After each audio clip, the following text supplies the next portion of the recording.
Olá, a nossa conversa hoje é com mais uma ex-vereadora aqui de Jacareí, que fez parte da história de quase 80 anos da Câmara Municipal, é a ex-vereadora Patrícia Giuliani. Muito obrigado pela sua presença. Obrigado, querido. Boa tarde a todos. Vamos começar, antes da gente falar da parte política, né? Contar um pouco da sua trajetória. A senhora é nascida em São Paulo, né? Isso, eu nasci em São Paulo, mas vim para cá com 3 anos de idade, né? Sou filha de comerciantes aqui, meus pais vieram para cá. E tanto meu pai quanto os meus tios tiveram lojas de calçado aqui, né? Então a gente sempre circulou muito no centro da cidade. Cresci aqui, estudei no Verdinho, depois Maria Augusta. Meu primeiro emprego, acho que poucas pessoas sabem disso, mas meu primeiro emprego foi na prefeitura em Jacareí. Eu fui estagiária na educação. Minha primeira carteira assinada foi na prefeitura com 16 anos. O Arouca é prefeito? Isso. Aí fiquei 4 anos, trabalhei no Circo Escola, depois lá no Campo Grande. Né, e fiquei atuando um bom tempo. Aí logo que eu fiquei os 4 anos aqui, concluí o magistério, eu entrei na faculdade de fisioterapia. E eu lembro que na época eles queriam muito que eu ficasse na área da pedagogia para que eu continuasse na prefeitura, né? Houve todo um pedido. Foi uma experiência muito, muito importante para mim, né? Os 4 anos que eu permaneci. Na época era a Cristina Quina, que era a secretária, né? Que me deu a oportunidade na época. Mas foi um período espetacular, assim. E aí depois logo eu fui para fisioterapia, né? Aí comecei a trabalhar nas instituições, né, no CEPAC, trabalhei um pouco no CEPAC, depois fiz algumas ações em outros asilos, em outras instituições aqui nossas de idosos, aqui também como voluntária, enfim. E aí depois fiz o projeto da ecoterapia, né? São 17 anos que eu me dediquei à ecoterapia, né? Fui pioneira aqui no Vale do Paraíba na época. E aí montei a minha clínica e essa foi a minha carreira profissional, né? Formado quase 25 anos na área da saúde. Os seus pais, eles são de São Paulo? Os meus pais, não. Meus pais, a minha mãe nasceu no Ceará e meu pai nasceu em Marília.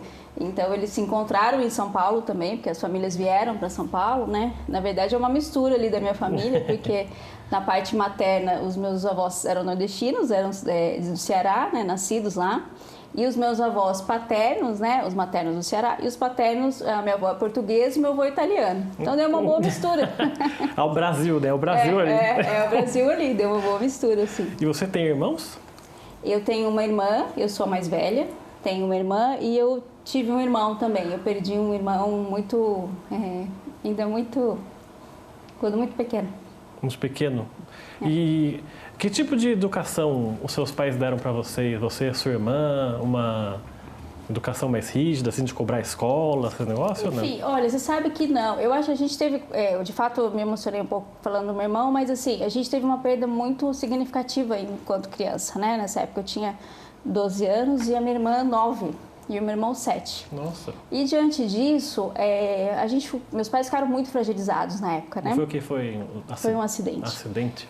E aí, um acidente de trânsito. E aí, enfim, e acho que por conta disso, houve realmente uma super proteção, tanto para mim quanto para minha irmã, né? Num período muito difícil, a gente estava numa idade de crescimento. Mas isso fortaleceu muito a nossa instituição enquanto família, né? Como ficamos nós 4 num processo dolorido, né? E de ressignificar e de passar por toda essa dor, a gente teve uma educação muito próxima, muito afetiva, né? A gente sempre foi muito... eu, meu pai, minha irmã, minha mãe, a gente sempre foi muito grudado e um sempre cuidando muito do outro. E como eles eram comerciantes, a gente tinha uma vida muito solta também, né? Então, os meus pais nós não tivemos uma educação rígida, mas a gente teve uma educação cuidadosa e muito responsável, porque eu não me lembro do meu pai ou da minha mãe cobrando nota ou cobrando que a gente estudasse. A gente era muito responsável, então eles falavam assim, a gente confia em vocês, entendeu? Estão estudando, tá nota, enfim. Então, assim, essa rigidez não, a gente foi criado com uma certa liberdade, com muito afeto, muita proteção e de cuidado, e passando sempre, eu acho que eles sempre passaram pra gente assim, de que a vida estava aí para todos, que as oportunidades estavam aí e que ia depender muito do nosso esforço, que a gente podia contar sempre com o apoio deles, né, com a admiração e com o entusiasmo deles, mas que a gente tinha que seguir pelo caminho sozinhas, né? Você nasce em São Paulo e vem para Jacareí com 3 anos. 3 anos. O que você lembra dessa Jacareí da sua infância? Como é que era a cidade dos anos 80 ali? Eu lembro muito do Parque dos Eucaliptos, passei a minha parte. Tanto que é muito gostoso relembrar, né? Quando eu passo no Parque dos Eucaliptos, aqui é a antiga ponte, quem tem mais ou menos a cidade de 40, 45, né? Chega muito nessa idade, mas eu passava as minhas tardes, né? No Parque dos Eucaliptos, lembro muito disso, assim, do Yakult que a gente levava, da lancheira que a gente levava, né? Também acho que foi muito significativo. Como eu estudei no Verdinho também, tem algo que eu trago muito para a minha esfera política hoje, que foi a questão da escola. Eu estava no Verdinho e a questão do hino nacional toda quarta-feira, né? Então, assim, a gente tinha... eu gostava, eu lembro muito disso, assim. Eu tinha um prazer muito grande de cantar o hino, tanto que aqui na sessão, todas as vezes eu falava a parte que eu mais gosto quando inicia a sessão e toco o hino nacional, né? Porque a gente tinha essa questão cívica da cidadania, da responsabilidade, e desde pequena eu já tinha isso. Desde pequena eu já me sentia na corresponsabilidade, sabe, de cuidar da cidade, de ter essa questão de ser patriota, sabe, de lutar, de fazer o melhor. Então, assim, eu tive uma infância brincando muito nos parques aqui, né, nas escolas públicas, estudei nas públicas e particulares, né, me lembro do trajeto aqui da Praça Raul Chaves, porque como a gente era comerciante, a gente morava sempre dentro da loja, a gente não morava no bairro, né? Então eu só tive essa experiência mais bairrista das necessidades quando na campanha, no processo de campanha, que eu pude entender um pouco mais a minha cidade. Mas na época, como era tudo, se meu pai mudava de loja, ele mudava sempre que tivesse uma casa no fundo, então a gente morava sempre no centro.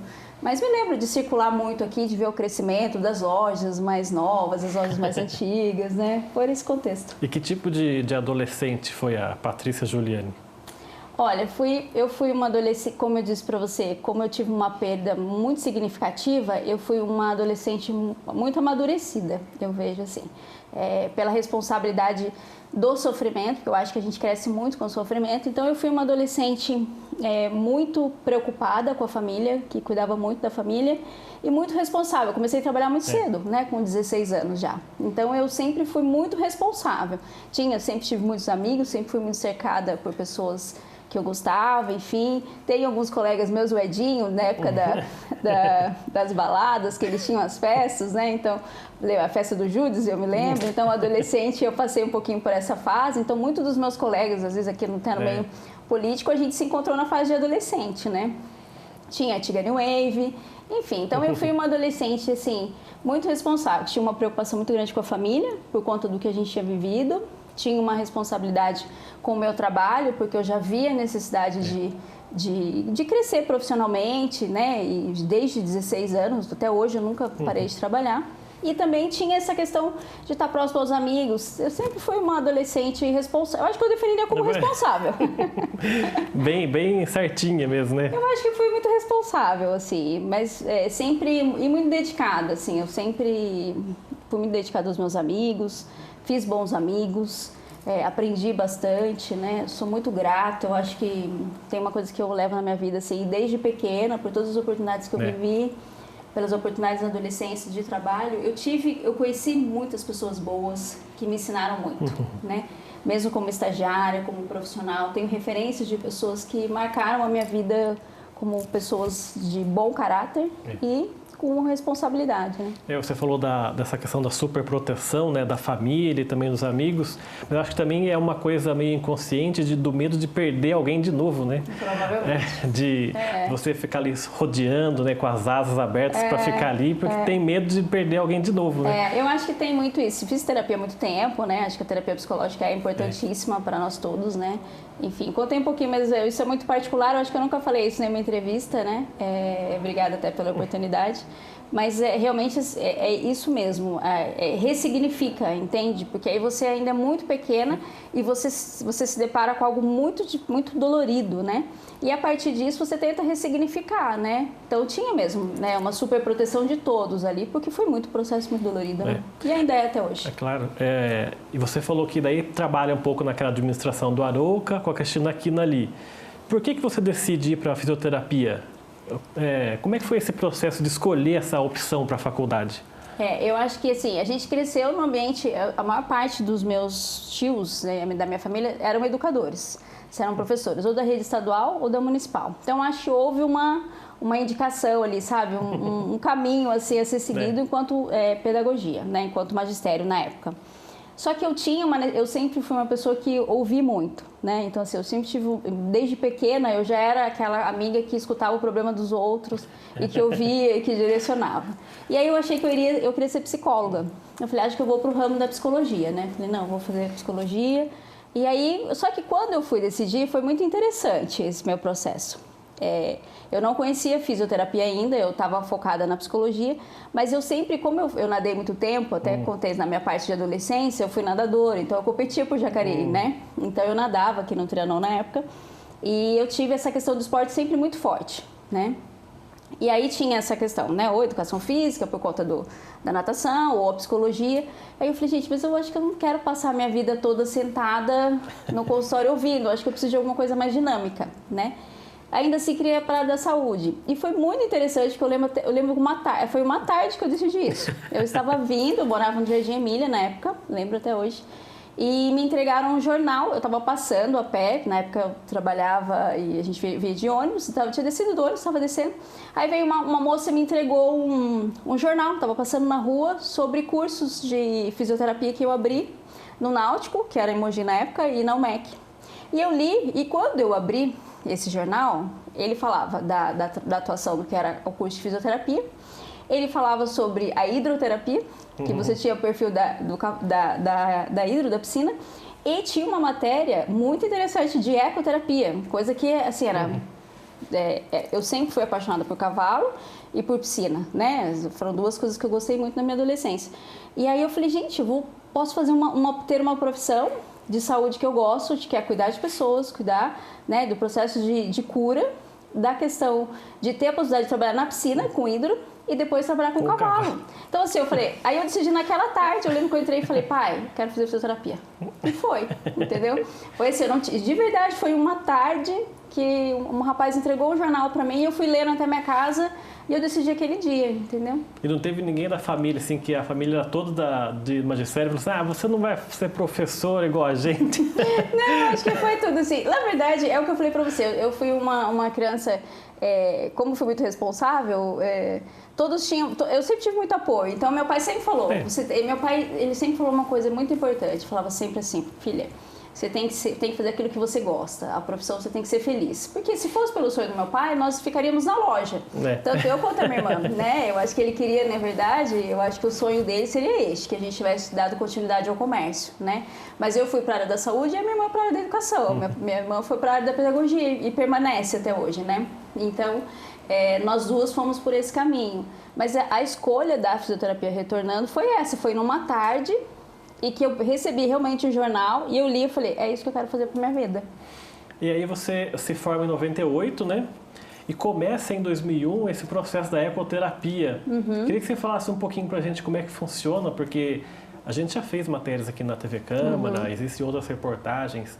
É um processo muito bonito do paciente ver a evolução da pessoa que teve ou um acidente ou algum outro tipo de problema.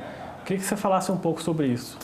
Eu sou apaixonada pela ecoterapia, né? Então, assim, quando a gente fala da questão do afeto, da troca com o animal, e aí quando eu vou estudar, né, em 2001 eu tenho duas formações. Existe uma formação da ANDE Brasil, que é a Associação Nacional de Ecoterapia, e uma outra formação que é de Biúna, que é uma linha um pouco mais direcionada para a parte mais de sensibilização e humanização do serviço. E aí eu fiz as duas formações.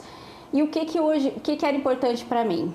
A gente, enquanto fisioterapeuta, sabe da questão da neuroplasticidade, da evolução cerebral.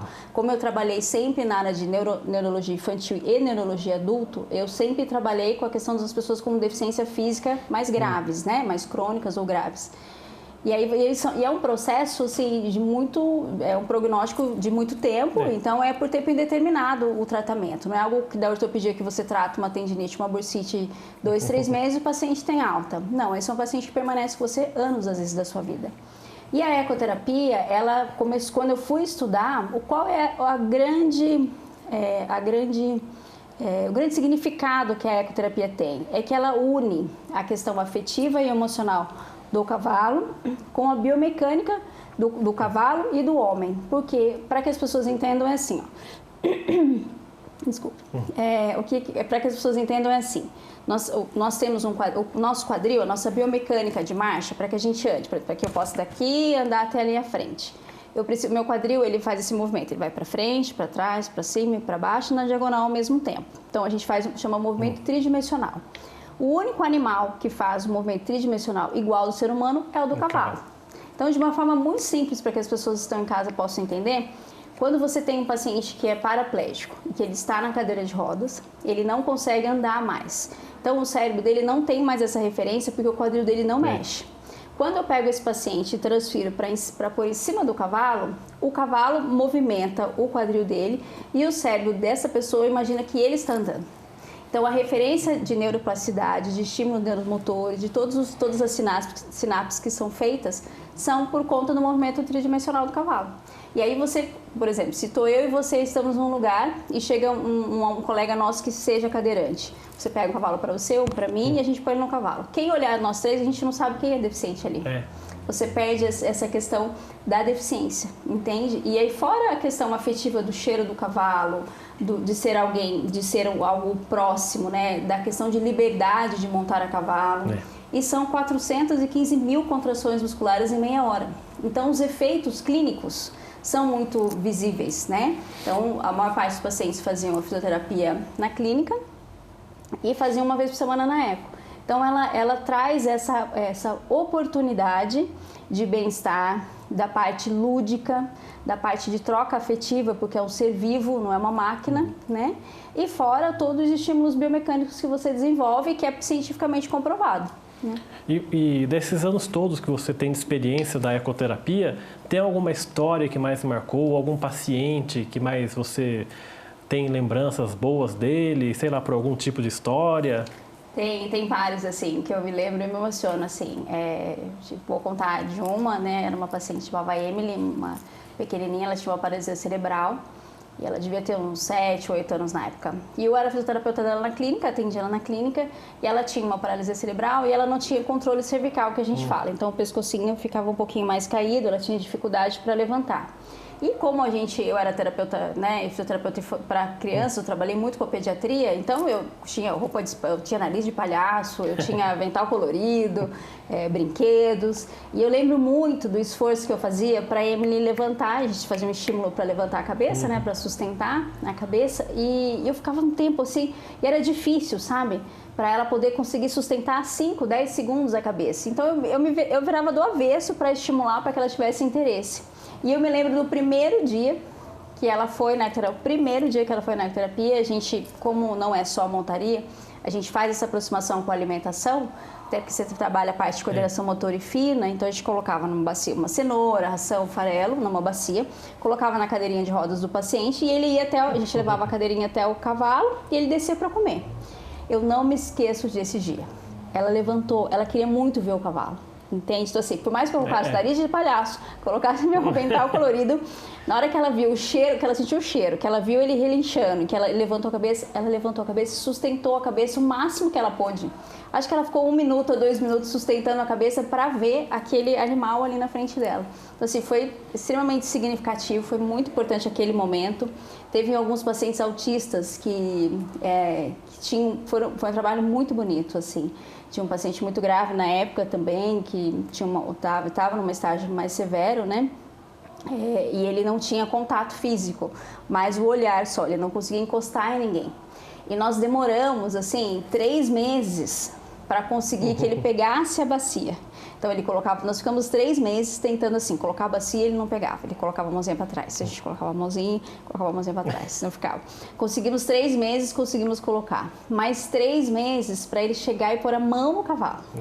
Então, assim, um trabalho minucioso, muita entende? Paciência. Muita paciência. E aí ele conseguiu colocar a mão no cavalo, depois ele conseguiu montar no cavalo, e hoje assim, ele tá lá, eu estive lá semana passada, porque eu fui matar a saudade, eu estive lá semana passada e reencontrei esse paciente lá montando, sabe, tranquilamente, num contexto de empatia, de prazer naquele cavalo. Então, assim, tem histórias muito significativas, tem pacientes que não andavam, né, há muito tempo, não tinha sensação de liberdade.